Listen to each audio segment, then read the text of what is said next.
We will discuss strategies to manage jet lag after traveling westward, which is generally easier on the body than eastward travel.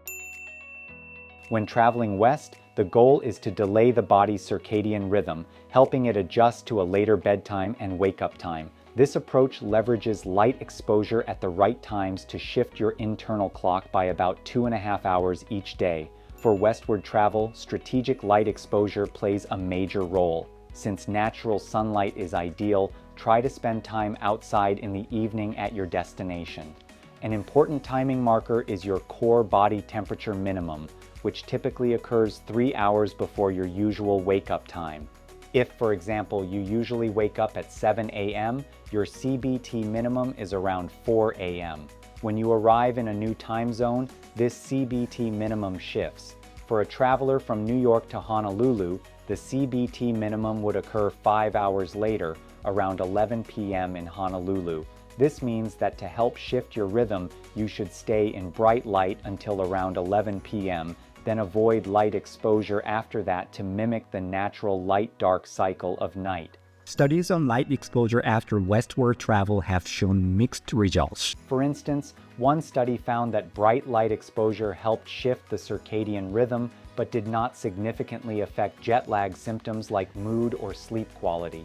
Another study that used light-emitting and light-blocking glasses to time light exposure saw improvements in mood and jet lag symptoms.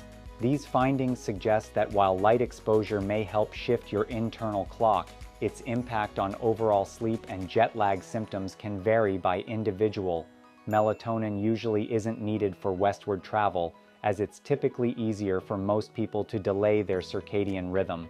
However, for trips crossing more than 12 time zones, a dose of around 3 milligrams of melatonin at bedtime for up to 5 days may help with sleep and jet lag symptoms. In long-distance westward trips, melatonin has shown benefits by delaying the circadian rhythm effectively during times when your body isn't naturally producing melatonin. Prescription sleep aids or hypnotics are not generally recommended for westward travel. Studies show limited benefits and potential side effects when these drugs are combined with melatonin. For managing daytime drowsiness, short naps and cautious use of caffeine may help, but caffeine should be timed well to avoid disrupting sleep later. Overall, the combination of timed light exposure with melatonin as needed can support the body's adjustment to a new time zone after westward travel.